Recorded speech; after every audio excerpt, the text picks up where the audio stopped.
when you are not in it for the deal, when you are actually in it to understand the motivation of the buyer, what they are staking in terms of their reputation within the organization. And if you can get really aligned with their goals and help them accomplish that, then it was not just the deal you're winning the relationship over a very long period of time. That insight has helped me and shaped my thinking and my decision making for multiple decades now.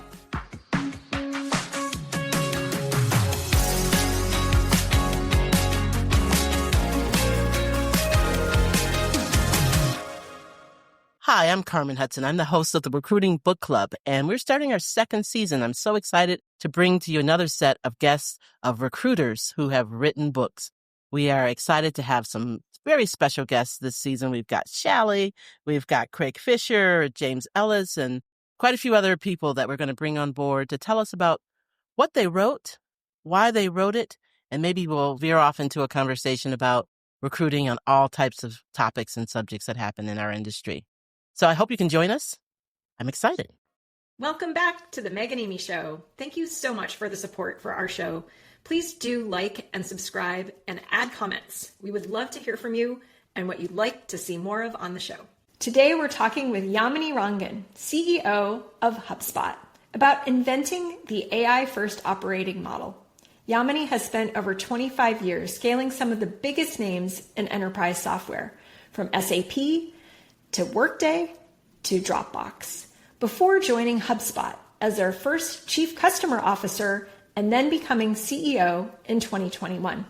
In January 2023, Yamini made one of the boldest moves we've seen in enterprise software. She completely scrapped HubSpot's roadmap and rebuilt the entire company around AI-first principles. The result? A $40 billion company that's redefining how marketing, sales, and customer success actually work in the age of AI. Named one of the most influential women in business and best CEO for women, Yamini is literally writing the playbook for what it means to lead transformation when the rules of business are changing in real time. Welcome, Yamini. So great to be here, Amy and Meg. Thanks for having me. It's so great to have you. I'm so excited. Oh my goodness. And in preparing this podcast, I got a wealth of information about your incredible background, Yamini. So I thought maybe we could start there. We have tons to talk about today. So first off, I understand that as a child, you read every book in your local library. Is that right? Tell us more about your early childhood. Oh my God, you're starting with the nerdy me. Yes, totally. I, especially during summer vacations, while people had like all kinds of other hobbies outside, I was literally this bookworm. I was at home and I'd go to the library, pick up like 10 books and literally was reading one book a day, I think. And I even was so lazy, I would not leave the house. So I would give my mom the list of next 10 books to pick. And so one time she came back, and this was after many years, of course, but she came back and she said, the librarian said that you've read every book in the library. Your name is on every back cover. And I was like, oh, we need to move to a different town. I was going to say, yeah, time to move. Yeah. What was your favorite book?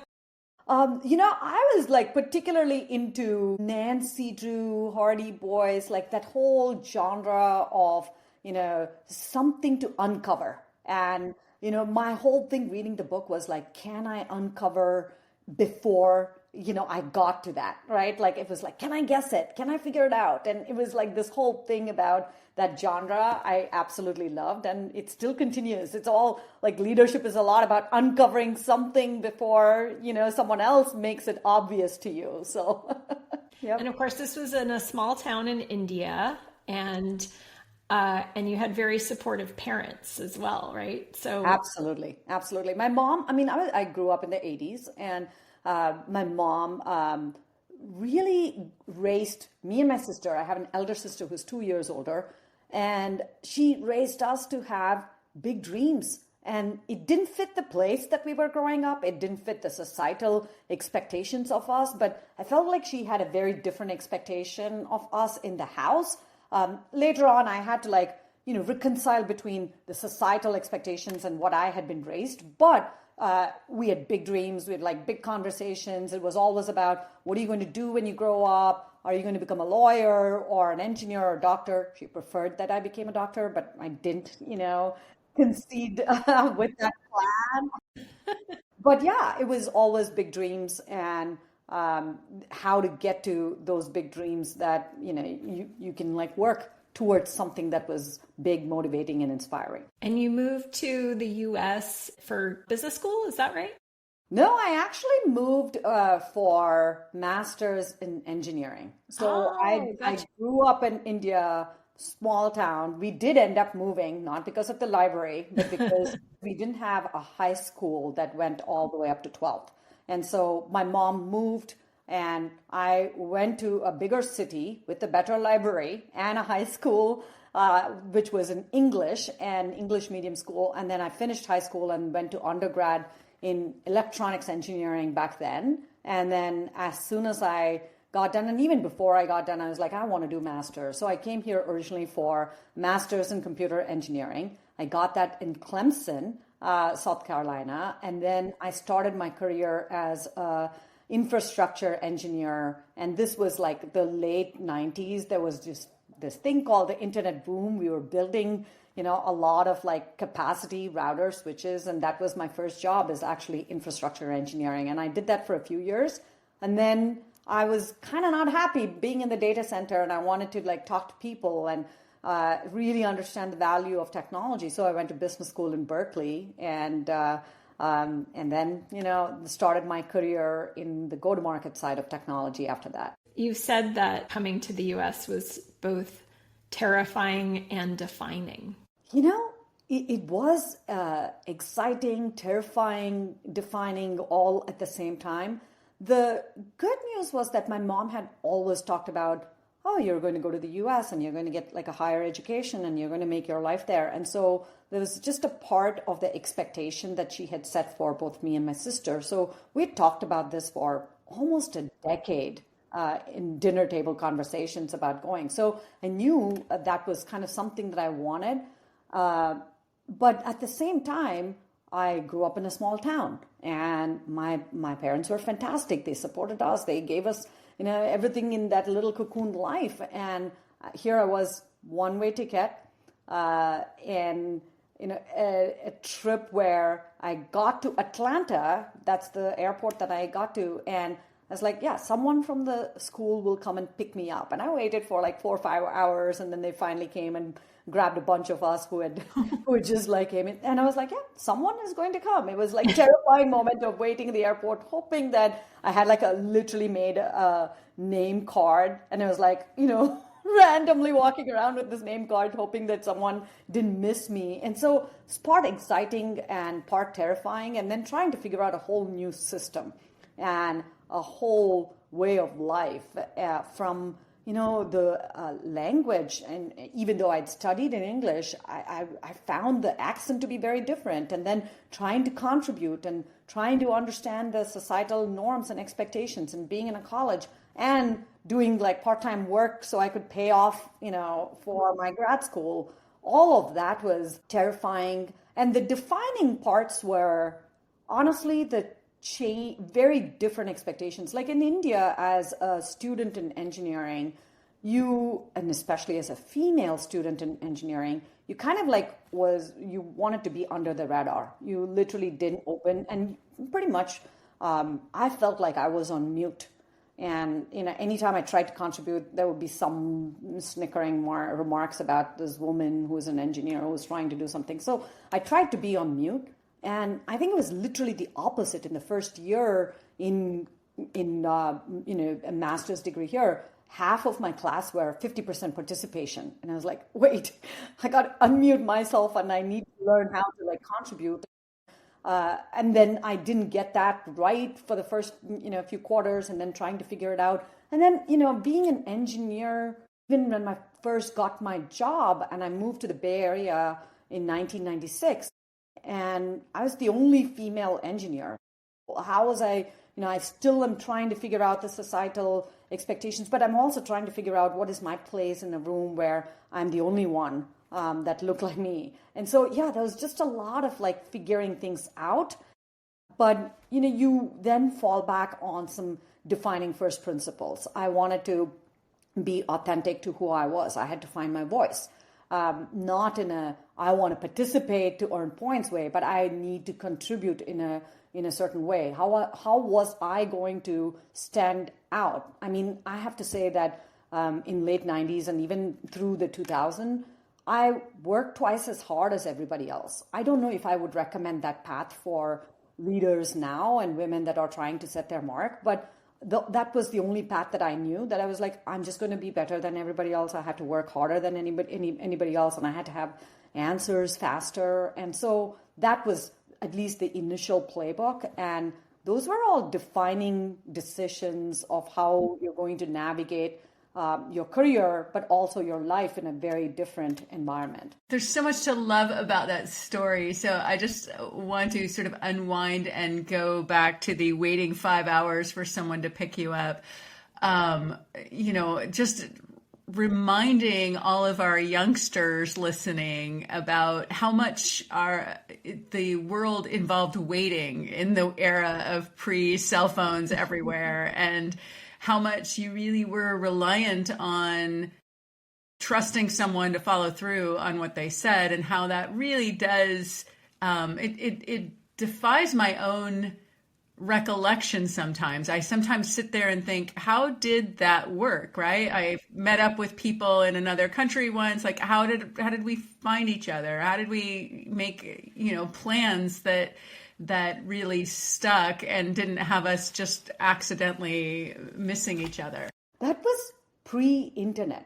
Right. That was like, the early forms of ARPANET. And yeah, there was like the hint of email. Of email only in campuses if there was like a very clear LAN connection with an Ethernet cable that was wired. Maybe inside the computer lab somewhere, but certainly not with you when you're waiting at the airport or whatever. I wrote a letter to someone and I said, this is the day, this is the time. Here's the shirt I'd be wearing and I carry my name. Please come find me. And they wrote me a letter back saying, okay. And I got that letter and I had the letter and I had my name and, we got business done.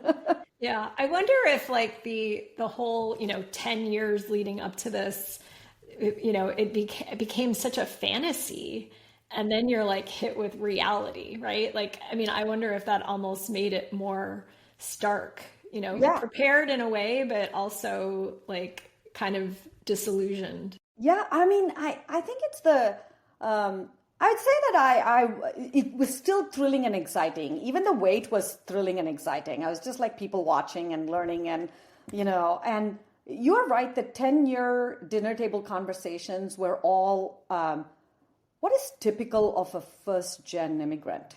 That is kind of what you do. You dream of a better place and dream of a better education and dream of a better opportunity, and it is pretty exciting. And I still love like my whole journey. Parts of it was really, really hard and much more difficult than I expected, but the whole of it is still like super exciting. I would do it all over again, Yeah, Meg's is a bit of an economic immigrant. So yes. Well, and also first to go to college. So in a similar way, the other part I was reflecting in your story was the kind of inception of your family, that like you guys are going to go to the United States and you're going to go to college and you're going to go do big things, and how structurally that impacts us. And so thinking about that both in my own life and raising children, and just understanding how core those messages become, and then how they change over time, because to your point, like they wanted you to be a doctor and, you decided, no, I'm going to be an engineer. And then, oh no, I'm going to ultimately become a CEO, which I'm sure was a emotional roller coaster for them, because they probably didn't have as much experience with that. And I think all of those pieces, to your point about immigrant experience or an experience of doing something that's not been done before, develops both resilience and grit, but also a set of tools for navigating the unknown, which I think is the piece that is so useful in my own life, and I can see it in yours, in feeling both comfortable and ready for this moment that we're experiencing right now, because we're in a moment where no one knows. And most people are like, oh my God, I've always known. I've always seen a pattern. I've always had somebody to follow. And, in my experiences are sort of like, well, I went to a place and I started paying attention like more than most people. And I just did my best to find my way through. And eventually that worked. So, yeah, I think could not agree with you more. I think this moment certainly calls for it, but when you've navigated that path, you begin to trust yourself even when you have no answers, in that level of grit and that level of like trying to figure it out. It helps in almost every path within your life, Yeah, someday I will write a book about the benefit of being an outsider, the fact, the tools that you really gather in that process. And to your point, not easy, man. You take some pretty serious punches to the gut. Just equally as amazing as you two, I immigrated from New York to California. Probably a tougher immigration. And it took me like years to convince people that buffalo wings were from Buffalo, which is where I grew up. So I had my hardships as well. Very important life moments. Although Amy was born with grit, so I don't know, she didn't need hardship to develop it, man. Oh yeah, when I first met Amy in 2011. When we were both at Workday, I was like, I want to be like Amy when I grow up. The poise, the clarity of communication, and just the ability to command respect in the room. I was like, yeah, I want to be like her. Oh, what a sweet thing to say. Thank you. True thing to say, Amy. One of your core components, Yamini, is like how customer centric you are. And I mean, and that was really ingrained in me, from PeopleSoft and very much Workday. And I wonder if that was the same for you. But I saw this quote about like how you see things, and that like sales is not about closing a deal, but it's really about getting your customer promoted. Yes. I love that so much. So yeah, tell us like, how did you like build this philosophy? I mean, so the decade before I got to Workday, after I'd graduated from business school, I was at Siebel and SAP. And, when I joined Siebel, I joined the go-to-market organization. They were creating this new function called value-based selling. Now we have like value engineers and value-based sales, and everybody knows that, but back then it was just kind of getting newly created. And over that decade, I spent a lot of time in that function across multiple companies. And I got to talk to customers over and over again. Sometimes when they were prospects, sometimes, post value. So we were going to try to get like value realization studies done. And in like hundreds of those conversations, I got like very curious. Like on one hand, they became a bit predictable. And I would sometimes, I was traveling a lot Monday through Thursday talking to customers, and I would sometimes get confused which customer I was like with, because it would sound very similar to the conversation that I had the previous week or the previous month. And so, I was like, okay, this is a pattern. The reason I feel this way is because there's a pattern. And what are the patterns that I'm beginning to hear that's not related to that particular deal or winning that particular cycle? What are the patterns? And the patterns were much more interesting to me than the deal. And the patterns were, everybody in the roles that we were talking to, they were trying to bet on technology to do something bigger for them and their organization. And everybody had some kind of goal that was not just that project or signing a deal or something. It was a goal that they wanted to accomplish that would certainly help their companies, but that would also get them promoted. And they were putting their name, their reputation, their career on the line, sometimes to make these really big decisions. And that pattern became like so much more interesting for me to observe, that when you are not in it for the deal, when you are actually in it to understand the motivation of the buyer, what they are staking in terms of their reputation within the organization, and if you can get really aligned with their goals and help them accomplish that, then it was not just the deal you're winning the relationship over a very long period of time. And that was kind of like what I learned through hundreds of these conversations, and that was super interesting. And that's been like this core tenet. I still carry that pattern of not winning the deal, but actually helping people in their careers, and that makes for a much better relationship. So it's paid. That insight has helped me and shaped my thinking and my decision making for multiple decades now. Yeah, and it's so true. I mean, that it's all about making the customer the hero of the story, and giving them a reason to take the value that you want to give them. It's beautiful. Exactly. I think the thing that is especially insightful in that, and I always share that same point of view. In fact, I almost use exactly that language this week with a advisory client.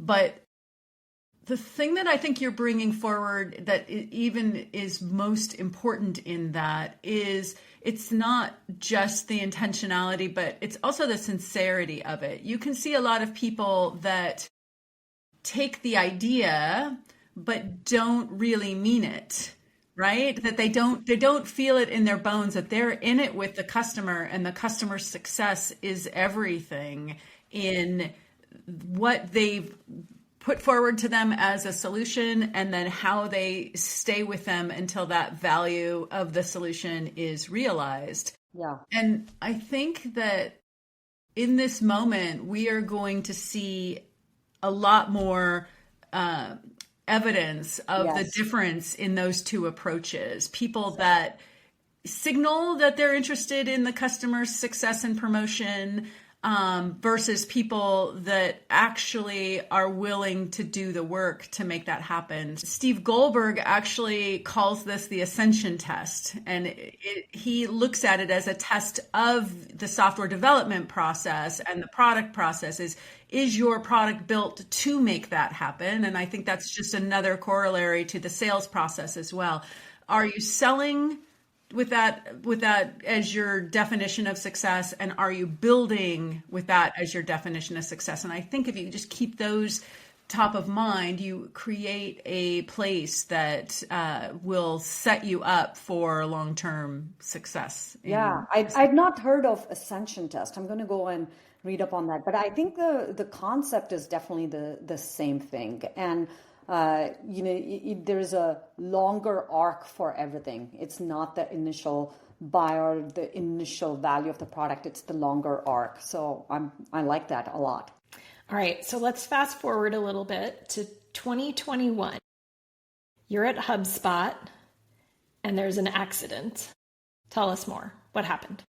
Yeah, actually, I'll rewind a little bit. I joined HubSpot January 2020, and great timing. Timing. Little did I know, and it was like first year, and actually the first couple of months I was going through my onboarding, and I had conversations with Brian, who was at that time our CEO, who was the co-founder of the company, and he was like, don't rush in your onboarding. Just keep it slow and easy. And I was like going through it. And then he calls me March first week and he's like, go now. Like, I need a plan in 5 days and we are going to go and talk to the board. And we all know what happened. I think like March, everybody saw this massive upheaval in the world, across humanity. Like we were all trying to figure out what are we going to do with our lives. But in business context, it was also everybody in small, medium businesses just going out of business, really quickly and changing the way we operate. And so I do think that that first year was very foundational because we made a bunch of changes. And, think about this whole like customer centric approach that we were talking about. That was my reason to operate the way I did. But when we got to this point of customers have so much uncertainty, they have no idea what they're going to do, how their businesses are going to operate, and how they're going to even continue given what humanity was going through. For us, it became like super easy. You could have given me one day, I'd have said the same thing, which is like give a lot of customer value. So we cut the prices of the product. We moved a lot of our features into free. We gave value. We created a fund for customers. We said, we're just going to help them in the time of need. And at some point, maybe it'll pay off. But it was not about the payoff. It was like doing the right thing when there was so much uncertainty. Fast forward to end of 2020, Brian was like, okay, if something happens, if I get hit by a bus, then you're on my succession plan. And we had like a very short conversation about that. And then March 2021 happened. And unfortunately, Brian did meet with a snowmobile accident. And he called me from, his hospital bed and he said, I need to recover. And of course, we were like, of course you have to recover. And he said, just, step up, run, and don't screw anything up. Come back. I was like, okay, great plan. I'll not screw anything up till you come back. And I literally had like a list of when Brian comes back. Like, here are like 20 things that he needs to fix. I can offer to fix. I can help him. And there was a when Brian comes back list, which was pretty long. And then he did come back. He's fully recovered. He's doing great. But he did come back in August and he said, okay, you're doing a good job. We want you to continue to do that. And yeah. So he looked at your list and said, yeah, no, you got you can do that. Yeah. Well, I know. I was like, okay, the list is long here. But I think Brian was like very convincing. And I also think that these are moments that as any human being, but certainly as women leaders, there's just a lot of questioning. Am I ready? Have I done all of this? Have I checked my box in everything that was on my list that I could actually do a reasonable job of that? And we just go into these moments of questioning if I can do everything on that list, given I didn't, have the experience of doing everything on the list. And, those are one of those moments where I've now come to realize that in points like that, there's no point looking at your past to predict the future. You literally have to go to the future, create the future you want, and then take actions to get to the future. So I changed my perspective and, came out of that period saying I could sit here, question myself, question the shoes I was filling and all of that, or I could define what I wanted to do in the next few years and how I was going to go about doing it. And so that's the working backwards principle. Everybody in the industry has talked about it, but it worked really well for me. And I still do like a 3-year plan every year where I look 3 years into the future and what would I want that would give me the deepest level of fulfillment, at work and in life to have accomplished, and then set out taking actions to get to that point. What were the conversations you had with the board at that time in helping you feel both comfortable that they had your back and were ready to support you, and what they were going to expect of you with that switch? Yeah, I literally called up Lori Norrington, who is now, an awesome mentor for me, is the chair of our board right now. At that time, she was an independent chair. And literally the conversation after I talked to Brian was, Lori, tell me everything. Tell me how you all came to this decision. The good, the bad, the ugly. I want to know it all. And I want to know what you think before I even give my answer. And, you have to have people who will tell you the truth. And Lori is one of those mentors for me where she will tell me the truth. And she was like, yeah, these are the conversations. This is why we have confidence. These are the areas that we think you still need to like prove, and here's how I will, support you in that process. And I think that gave me just a lot of confidence. And I felt that, both from Lori as well as the board across the many years. And we've had to navigate a lot. Of course, 2020 and 2021 were just, post-pandemic, and it was just crazy. But we've had to navigate that, and then we've had to navigate a bit of a downturn macroeconomically where most companies, including HubSpot, had to do layoffs. And then we had to navigate AI. And when you do all of that, you need to know that there are strong supporters for you, that you can have open, honest conversations, and you have the trust that they will tell you the truth. I'm curious about something. You said that Brian had talked to you and said, "You're my successor." How do you think you became the successor? Like, what is it that, you talked earlier about how you would always work twice as hard. And then of course you have this amazing philosophy. Like, what is it that set you up to be the CEO's successor? It's a great question. I'll have to go to Brian, ask him for the answer of why he thought so and the board thought so. But maybe the simplistic thing is that I've learned in my career, you have to first solve for the customer, and then you have to solve for the company. Like, no politics, no self-preservation, no self-interest can show up. That's how you become a leader. I think over the years, I've connected the dots across teams. So it was, not the fact that we were navigating through, this pandemic, but it was like, how do you connect the different dots? How do you make decisive moves that you can bet, your career and, your team on to get things accomplished? And how do you do it where it's just not for your self-interest or how you're going to show up in your career? You're doing it because it's the right thing for the company.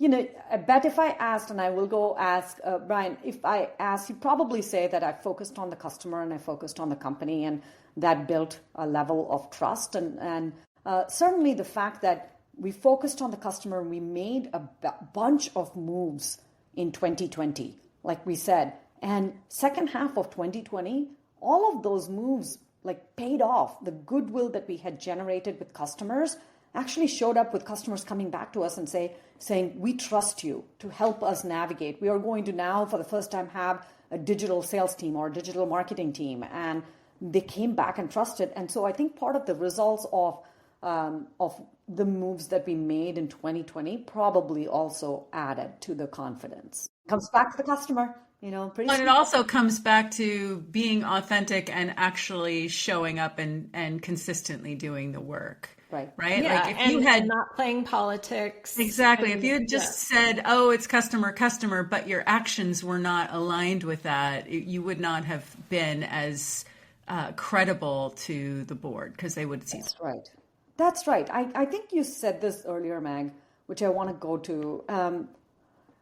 Some of these are fashionable to say during some parts of your career, but really it comes down to the sincerity and authenticity with which you execute over a period of time that people can count on you for that. It has to show up. You can't just use fashionable words. Now I'm talking about customer centricity, and 2 years later, you go and talk about something else that is fashionable at that time. It doesn't work that way. You just have to, walk the walk in your career. Well, the other thing that I detect as well is that Brian sounds like a very authentic person as well, and that he was able to see that and appreciate it, right? Absolutely. So that's huge. I wouldn't be here without his support and without Dharmesh's support, the co-founders and the board. And they saw something, and I still work hard not to let them down. All right. So making big moves and making good decisions and following your heart and your instincts. So now let's go to 2023, when you made your big AI pivot, right? So the little bit I know is that you had this big moment where you just said, okay, we are changing our entire company strategy go? What did you do? How did this work? Tell us more. I'll tell you like my aha moment. When I said go, nobody went. So we'll also talk about We're familiar with that before. Let me also say, when I said go, no one went. So there was a lot of change management that is still ongoing. We can talk about that because that is part of the transformation.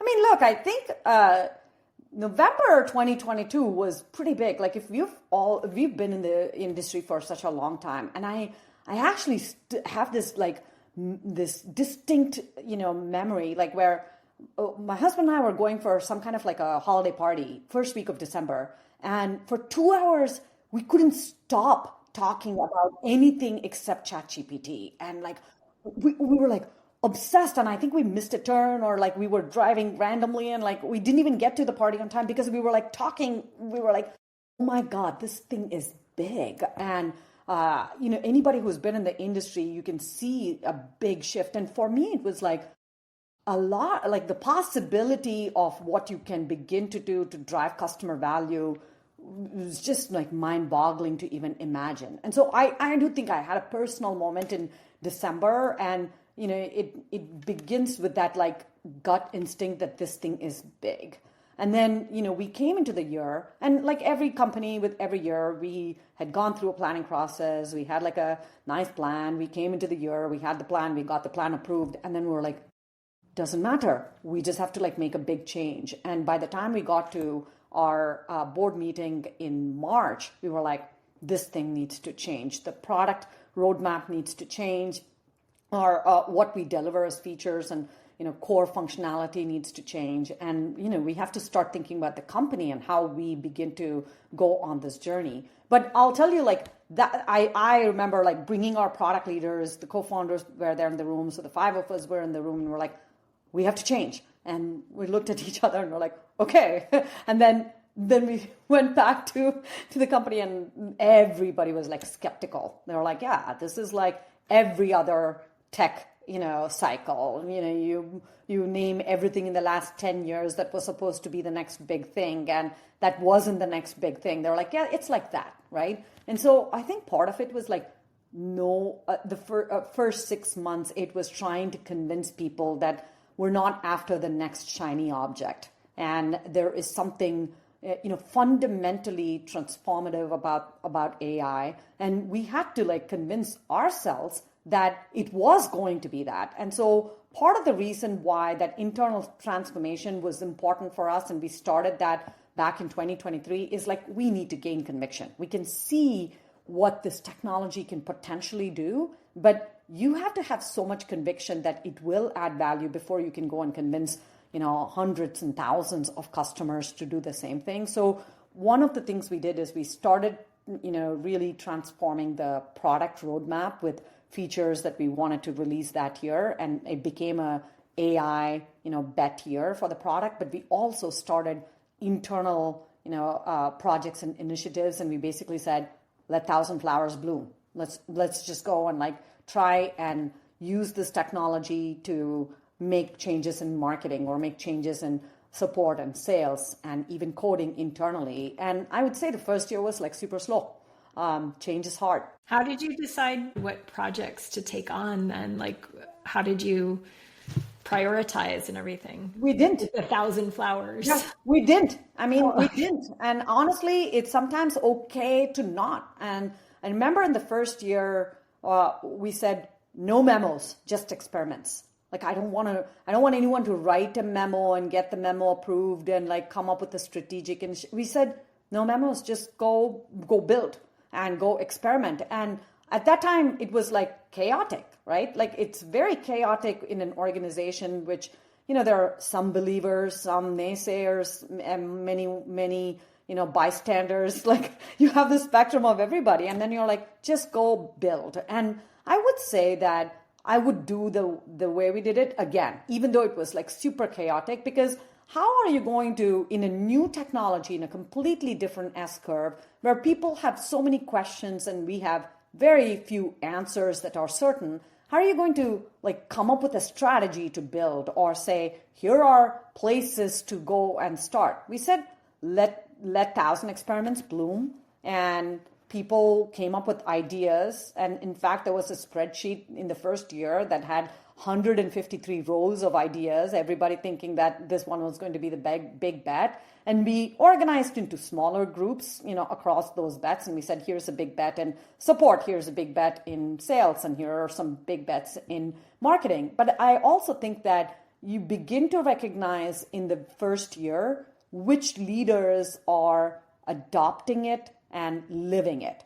And in our case, we had, in the first 6 months, we had like a handful of leaders that were living, breathing, and just existing in a new world. And they were learning really quickly. They came up with, ideas. They had conviction in certain paths. They pivoted, some other paths. So it was like very chaotic. But there are like a handful of leaders, at HubSpot that I learn from every day because of how quickly they're moving and experimenting. And you just have to bet on those people. You just have to give them a lot more opportunity to just go at it. And I would say that that was important in year one.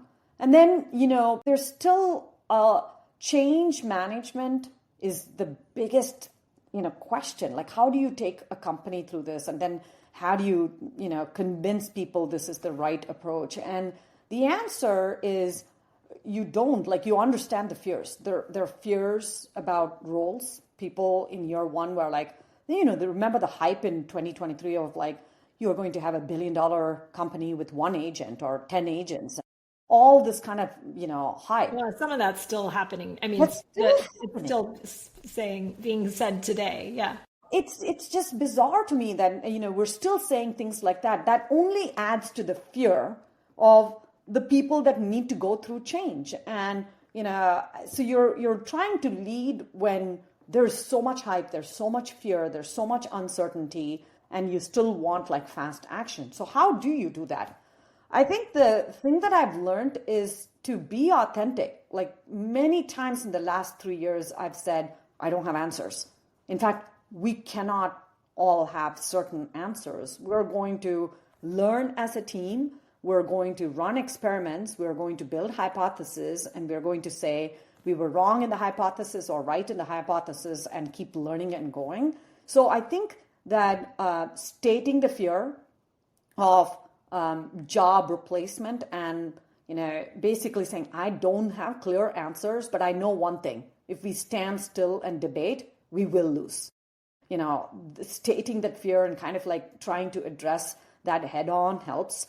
I think finding change agents within the organization that are learning at a faster pace and giving them the freedom to, explore a lot faster and teach the new methods helps. And also making it completely okay to be wrong and giving, the ability for people to say, I was wrong here, but I learned something. And making that culturally okay helps. And those are the things that we started doing and we're still in the process of doing. And I feel like we've come a long way to help people like talk about the fear and talk about the uncertainty and talk about not having the answers, but learning as a team and innovating as a team. And that's been part of the process of in transforming ourselves into operating very differently, building a very different product, and having a completely different go-to-market.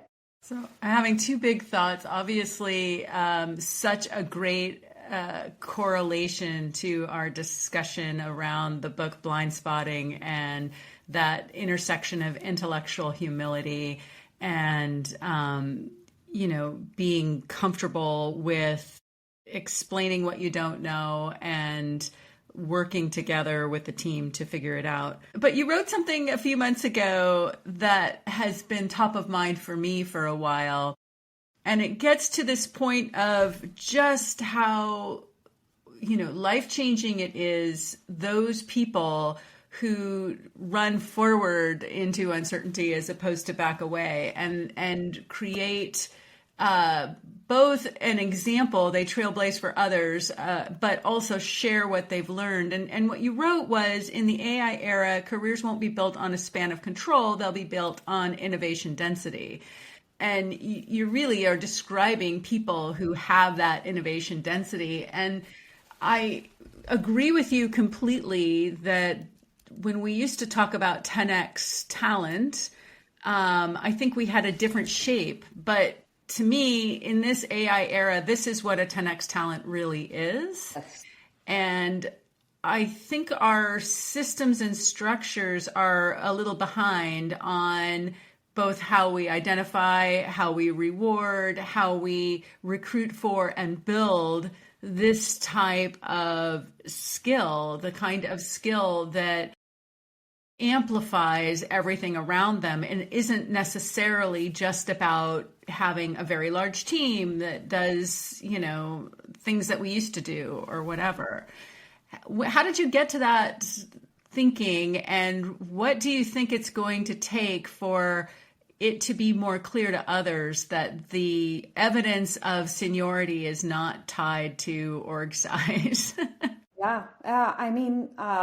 I think in the first year, the process that I described, right, where we had a handful of leaders within the organization that they were getting hands-on and they were using the technology, they were using AI, and they were like, this is working, this is not working. Here's something I tried, here's something that I didn't try. And the results from those types of leaders and their teams was actually 10x.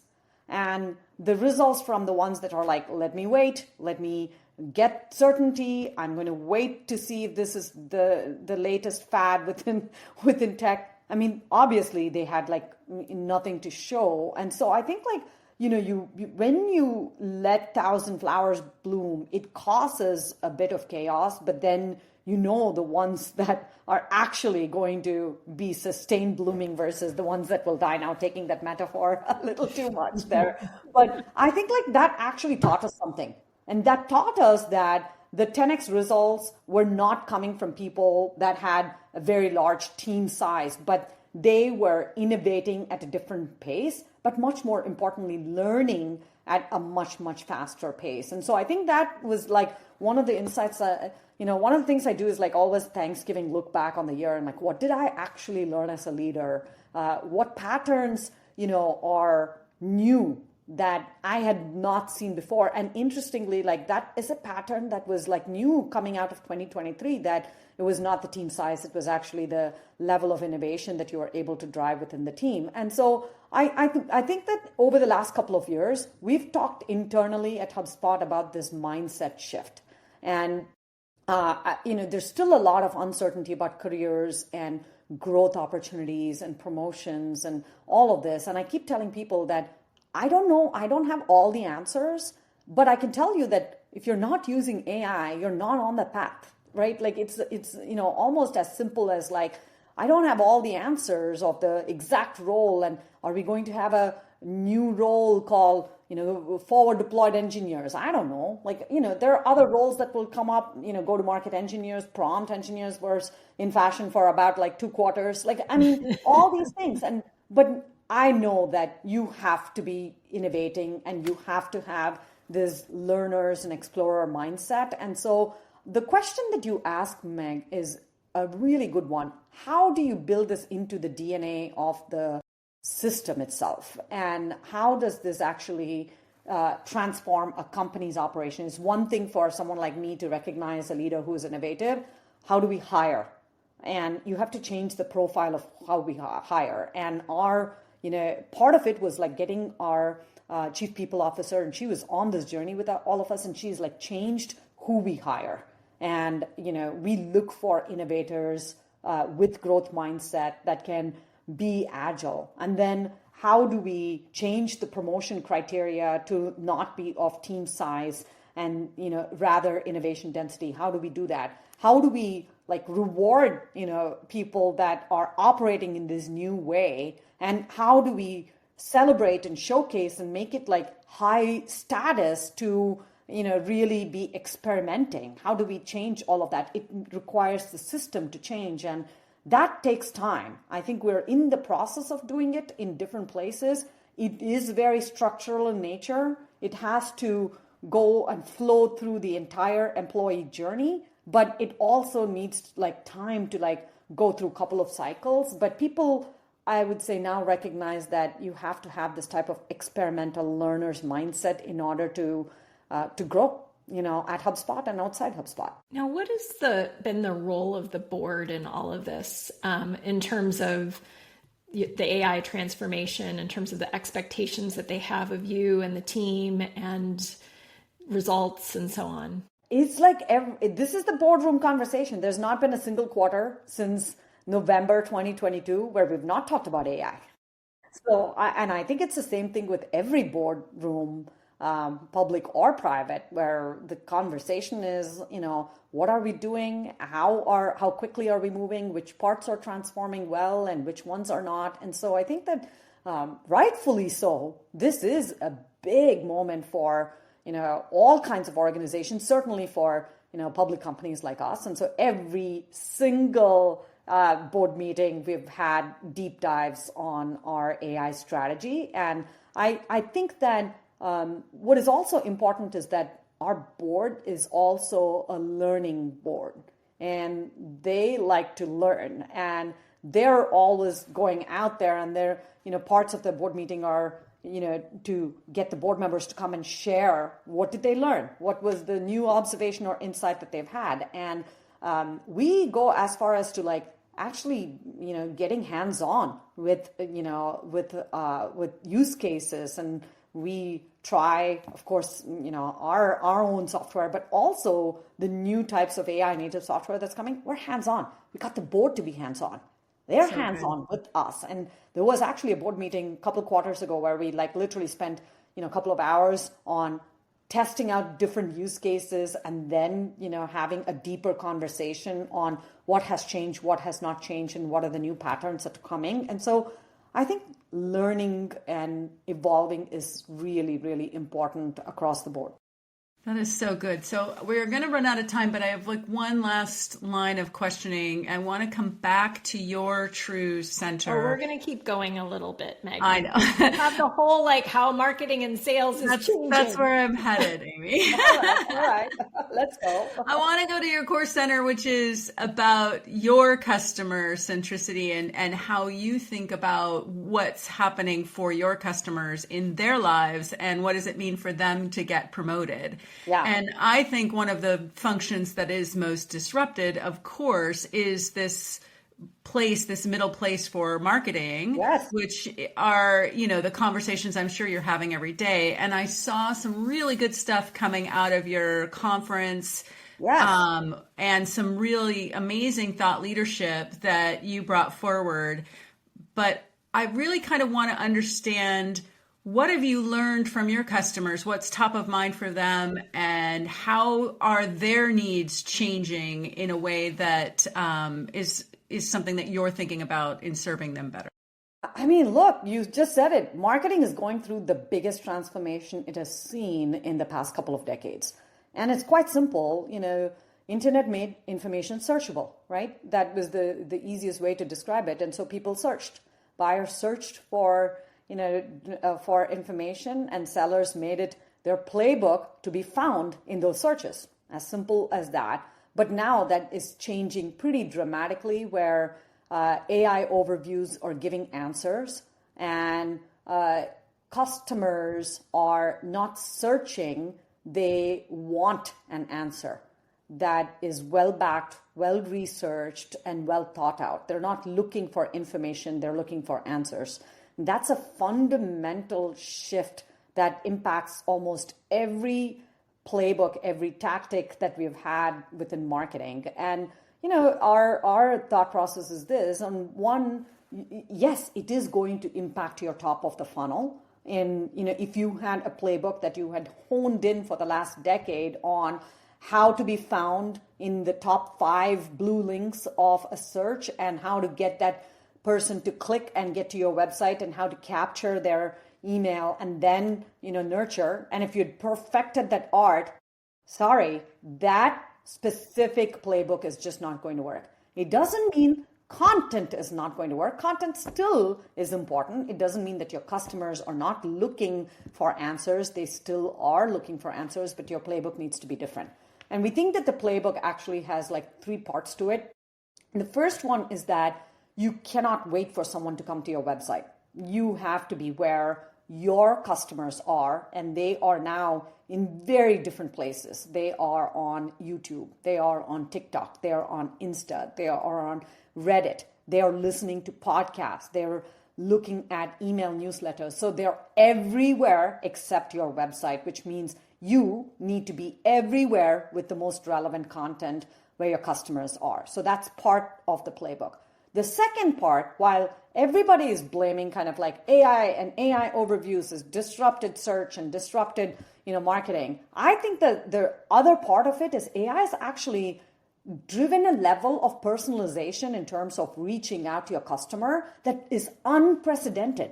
It is like never been seen, where I could, based on even like your patterns of what you are listening to without even you visiting our website, if you're on G2 or you're on Reddit or you're looking at certain kinds of content, I now have the ability to kind of like pull all of that intent together and send you something that feels like I'm talking to you. And that is the superpower of AI, which can help personalize and make that information relevant on a one-on-one basis. That superpower is also going to change marketing. So the first is be where your customers are. Second is use AI to get personal messages. And third, which is super nascent, is AEO, or answer engine optimization. When we said that people are no longer searching for information, but they're looking for answers. They're looking for answers in LLMs. And you need to be in that answer. How can you be in an answer if you have generic content? You cannot. So your content needs to get specific. And the average LLM is 23-word long question. The average search was 5 words long, right? So it basically shows that someone's not looking for a nice red jacket. They're looking for a red jacket with this beautiful collar and like a zip that is, rust in nature that goes with this. Yeah, they're looking for something super specific. And in order to get to that, your content needs to be that specific, and you want to be part of the answer. It's the same thing with B2B. And so I think that is the playbook and what is shifting within marketing, which means that, we need to help our customers. Every day I talk to CMOs and CFOs and CMOs and CROs, and this is the conversation we're having. I saw when you were on LinkedIn, you were talking about AEO versus SEO, and SEO was about keywords and volume, and SEO was about quotation sources, and you said conversions. So what do you mean by conversions in this frame? SEO was a volume game. Mm-hmm. Like you want to get as many people to click on the blue links so they get to your website. And we all in marketing and go-to-market obsessed about website traffic for a decade. Right now, it's not about website traffic. It's not about how many people you get onto your website. It is how you show up in social or podcasts or email or, an LLM, and how you convert. And the conversion, is what is the game. It's not about volume and the conversion. But think about even AEO, which is answer engine optimization. Do you show up in a very specific question that your customer or prospect is asking? And here's what we found. Because they are asking a super specific question, and because they are deep in their research, their ability to act or the intent is really high. And we found that if you can show up in that answer, the conversion of those leads are 3x better. 3x better. Like, I mean, in the world of marketing, we've never seen this for a long time. We would do a lot of things to conversion and get 100 basis points improvement, right? Like we would do a lot to get very small movements in conversion. Conversion of LLM leads is 3 times better than any other lead because of the level of intent. And so I think the game, that's what I mean by the game is different. It's not like optimizing for how many people come to your website. It is optimizing for, can you convert them with email personalization, with more specific answers, with being exactly where they are at the time that they need something, can you convert, better? And if you can, then that is the playbook for you. So to the conversion side of the workflow, and excuse my ignorance, it's been a while since I've been in the marketing sort of chain, but is there a practical way? How are marketers today going from, I did a search in an LLM, you did a great job in bringing content so that the LLM returned your product as one of the ones to choose.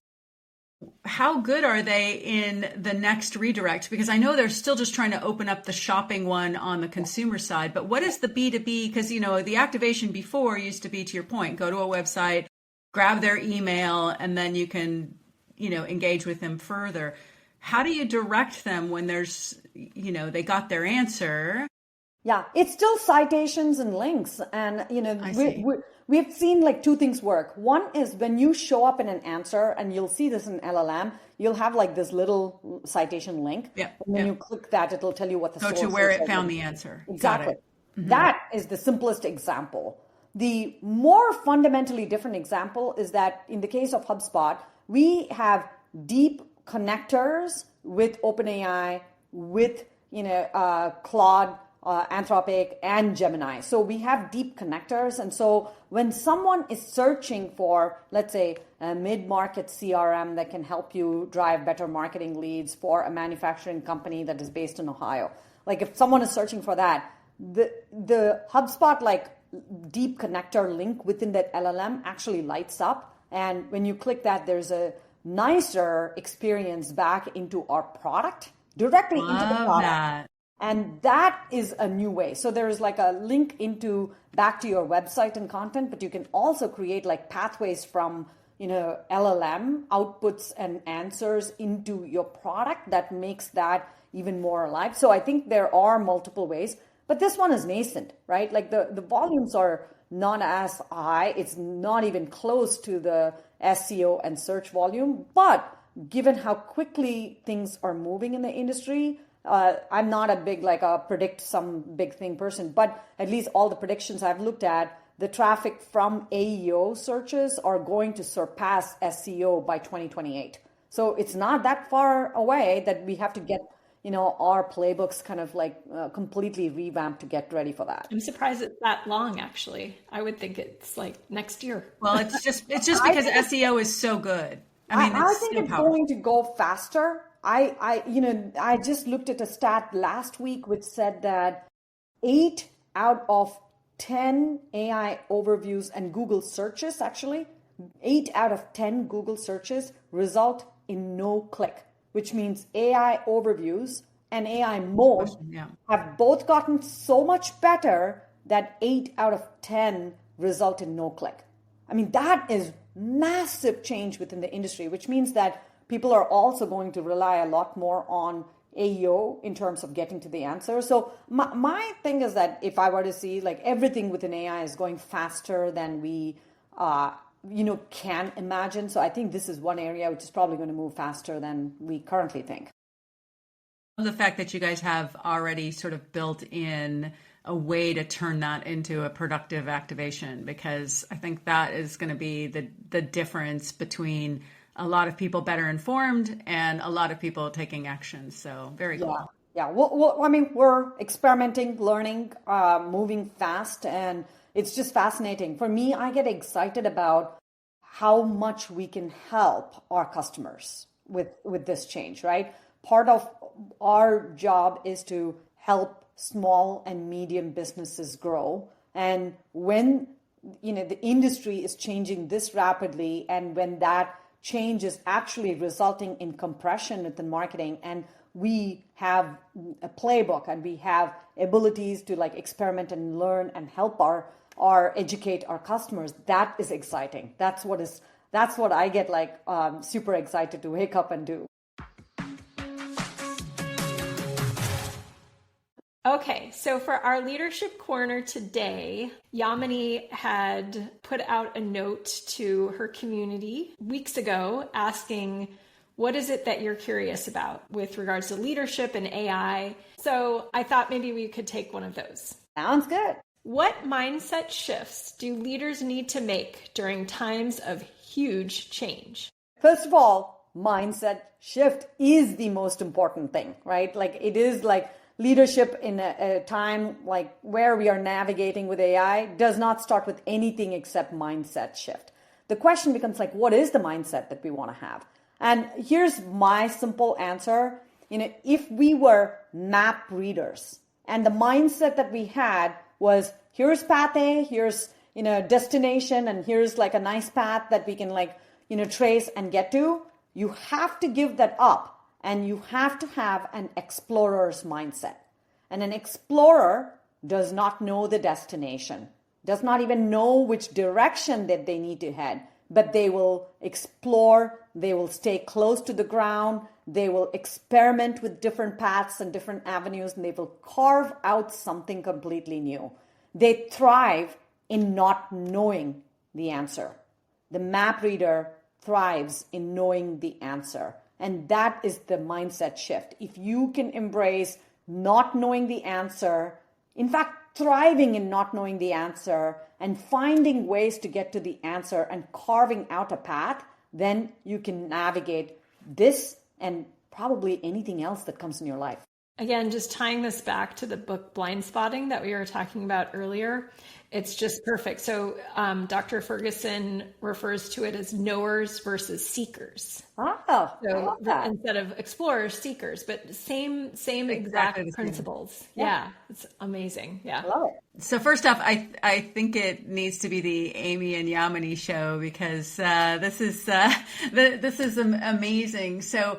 What I love about your response, Yamini, and obviously I agree with everything you said, is you didn't just talk about it, but earlier you actually modeled what that looks like and how you're doing that. So that I find super powerful for anybody that's trying to find that confidence in themselves.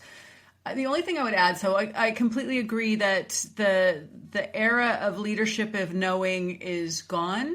That pretending that is actually a very big tell. And I think that everyone really feels that and is having their own responses to how comfortable they are with acknowledging it. But the truth is, the sooner that we give up the need to be the knowers, the all knowers, and have our experience be the only tool that we use, I think is like we have to let that go. And then I think to your other point about explorer mindset, I also believe that it's in that opening up to the possibilities of the multiple futures and opening up to the collective wisdom of a group of people navigating together versus an individual leader having all of the answers. And I also think your comments earlier about, learning agility and how critical it is for all of us to recognize that the only way that we really provide true leadership is for us to be willing to do the hard work of learning for ourselves. And doing that, again, in a collective way as opposed to an individualized way, because it is going to be impossible for any one of us to know what to do next. But I truly do believe that the group of us together can find a path forward. And I think the path that we will find will be way more interesting and way more powerful than the one we would have experienced if we just stayed in our traditional playbooks. Another tie back to your leadership approach and this book, Blind Spotting, was when you were thinking about taking the CEO position and you went and sought disagreement potentially, right? You went to the board and you wanted to know, like, why shouldn't I do this? Why is this a bad idea? What did you say about me, right?